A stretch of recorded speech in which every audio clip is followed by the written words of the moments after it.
நாம நம்பிக்கை வைக்கிற யாருமே நமக்கு உண்மையா இல்லைன்னா எவ்வளோ கஷ்டமா இருக்கும். அதைத்தான் சொன்னேன். புரியுது மகேஷ்.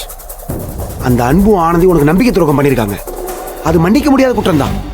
நான் அவனை மட்டும் சொல்லல, வேற உன்னையும் மித்ராவையும் சேர்த்து தான் சொன்னேன்.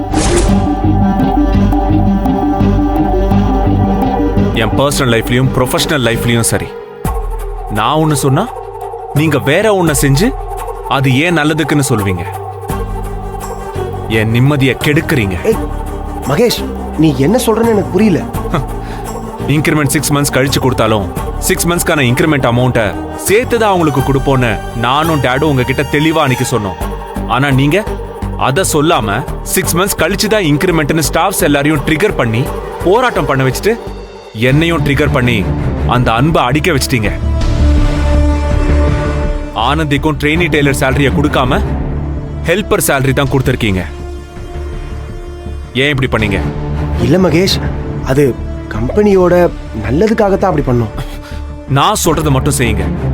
நான் கேட்காததை ஏன் நல்லதுக்குன்னு சொல்லி நீங்க யாரும் எனக்கு செய்ய தேவையில்லை.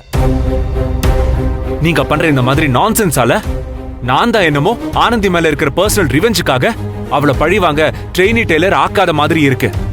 ஸ்டாஃப்ஸ்க்கெல்லாம் இன்கிரிமெண்ட் கொடுக்காத மாதிரி இருக்கு. இது எனக்கு எவ்வளவு பெரிய அசிங்கம் தெரியுமா? அத பத்தி நீங்க ஏன் கவலைப்பட போறீங்க? என்ன மகேஷ் இப்படிலாம் பேசுற? போதும். உங்க யாரையும் இனிமே நான் நம்ப போறதா இல்ல.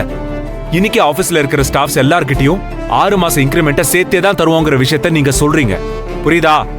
ஓகே மகேஷ், அப்ப ஆனந்திக்கும் ட்ரெயினி டெய்லர் சேலரியே கொடுத்துடுறோம். நோ, அவகிட்ட நானே டைரக்டா பேசி அவளுக்கு புரிய வச்சு கொடுப்பேன்.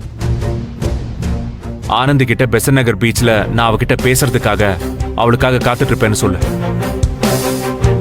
உடனே அவளை அங்க கிளம்பி வர சொல்லு.